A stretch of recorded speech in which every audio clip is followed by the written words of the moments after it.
And we're back with our guests, Sofia and Sarah. Welcome to the show from Pose Cafe. Thank you. Hi, hello. Hi. Thank you for having us. Thank you so much for being with us, even through Zoom. But we would like to know more about when did you start the cafe, the idea behind it. We were just chatting off air, the importance of technology detox, bringing people together in the community. So tell us more about it.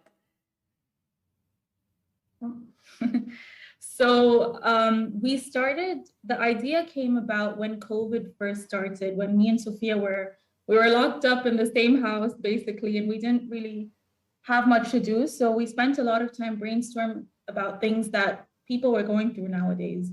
And we realized that mental health, wellness and well-being was coming up a lot. And we were at the same time, around the same time, went through depression and anxiety.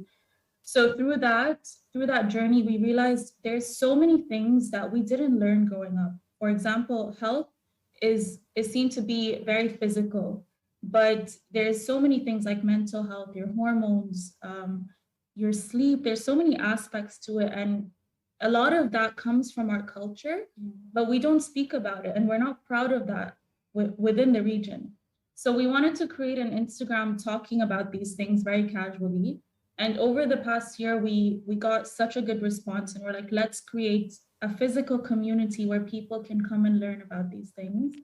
And that's what Pause is. So we're a cafe with a wellness space. So we have a meditation room, we have treatment rooms, we have a community space. So it's really about bringing people together and allowing them to explore different parts of wellness. And to find their balance. And that's very important, especially during COVID. I think that's the hit we all learned, because we all stopped for a while and we started thinking like about our mental health and the importance of that, and which, as you said, we miss it maybe in our culture and these days, and actually globally, that taking care of your mind is actually the same thing as taking care of your body and going to the gym. Exactly. Yeah. So I think we forget that when we have a physical sickness, for example, when we got COVID, you take a vaccine, you cure that sickness, right? But being mentally sick or mentally unwell is not seen as the same. And that's what we want to bring up is it's equal. Yeah. And you need both to be functioning well, to be holistically well. Yeah. 100%. And also, how do you use technology to balance that as well? I think when a lot of people talk about take care of your mind and body, it's you need to meditate, things like that. But there's also a way to be mindful with how much you use your phone or like track your sleep. Technology is not bad. It needs to be used the right way. So that's what also we want to promote. Yeah, please tell us more about that, because we are on our phones mostly all of the time. And if we're bored, we just hold our phone and go through Instagram and social media, and we're spending a lot of time there. Like there are people who have average of 6 to 12 hours a day on their screen. Yeah, so for us, the way we see it, and because we started from Instagram, we saw that, and even like I go through this a lot where I'm just scrolling all the time and I'm subconsciously just comparing myself to all these amazing people that you're seeing or things that are around the world happening. We wanted or Pause to be that space where you stop and think about, we'll be like, hey, did you smile today? Or how are you feeling today? So we want you to take a break from just comparing yourselves, but to actually ask yourself these questions.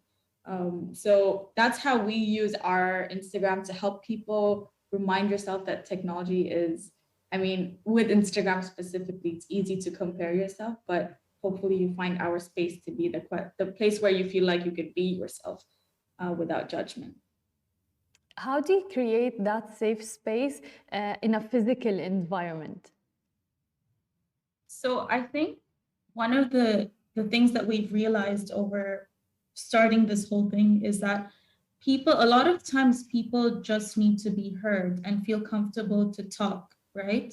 And sometimes going to therapy or going to these more serious clinical places can be intimidating. Yeah. And so for us, we focus on making it very casual. So even if it's a heavy topic, for example, we talk about grief, me and Sophia make it in a way that we all go through this, and let's all just be human and not judge each other for whatever we have to say, and create that space where everyone is comfortable.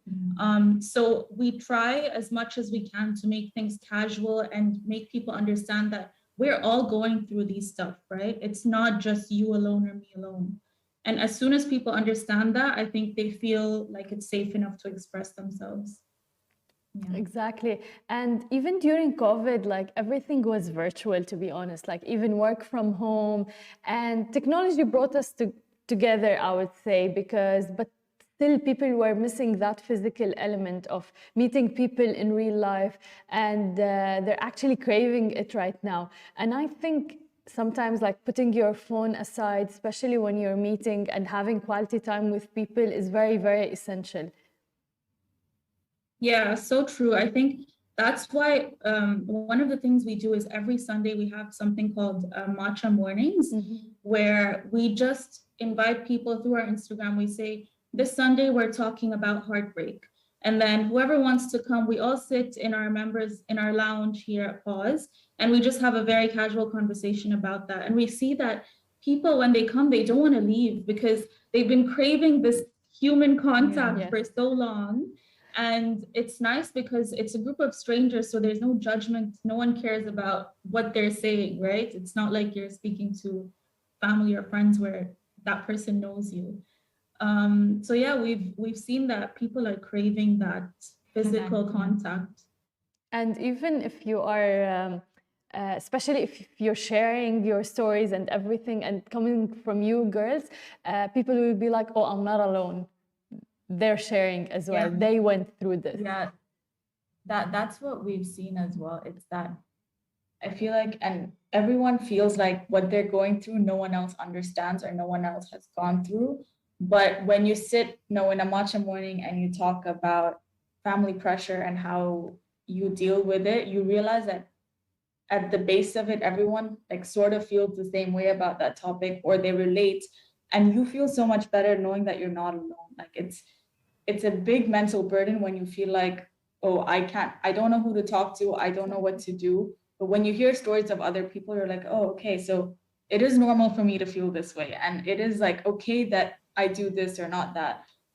So yeah, that's why I really, really love our matcha mornings, because I learned so much as well. I need to come try it out. Yeah, you should. You were talking about comparing yourself to people on social media and Instagram especially, and we've all been through this, to be honest. Although we know that those people are posting the perfect moment and it's just maybe 15 seconds of their whole day, but we still get affected. But however, I want to talk about how can we use social media in a positive way without affecting our mental health? Like, I think it's very important to filter the people we follow, for instance, on social media and so on. I think there's so many amazing people doing so many amazing things on social media. It's just about, as you said, one, filtering them, but also two, making sure that your life is just not only on social media, right? We forget that there's so much more to life than just what's on your phone. But somehow people base everything they do for what they're posting on social media, or what they wear is for social media, right? So I think it's understanding that social media is one aspect of life. We'll have to live with it because it's not going anywhere. But how do you make the most out of that? I think it's knowing that, one, not everything is real. Two, filtering out who you're following. And three, being aware of how much time and effort you put into social media versus everything else in your life. Right? I don't think it should be your number one priority, but you can use it as a tool to learn and inform yourself on what's happening in the world, follow people that are doing great things. So yeah, it's really about keeping a track of yourself and how you're using it. Yeah, I think I would just add that it's really important to be mindful when using social media. Know why you're using it. Like Sarah said, it is a tool. You can use it to learn about trends, or the best, like if you're looking for outfit inspirations, or you're looking to know the news. It's an amazing way to get yourself updated. As long as you know your intention behind why you use social media, you should be okay to use it. Like, just don't get carried away by it. 100%. Can you share with us like some of your future plans in the cafe? Where do you want to see Pose in the future? Yeah, so we've been open since November, so we're still in the baby phase. Where with the cafe, with our movement classes, right now our focus is on the community. How do we get more talks in? How do we go to universities, do pop-ups around Dubai? So that's what we're planning for the next few months.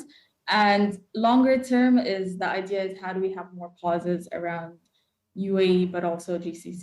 Nice. Thank you so much, Sophia and Sarah, for all your efforts. It's very important to have like such people encouraging the mental health, especially in this tech era that we're living those days. Thank you so much. Thank you. شكرا لكل الناس اللي تابعتنا. أنا بشوفكم بكرة بنفس الموعد. نهاركم سعيد جميعا.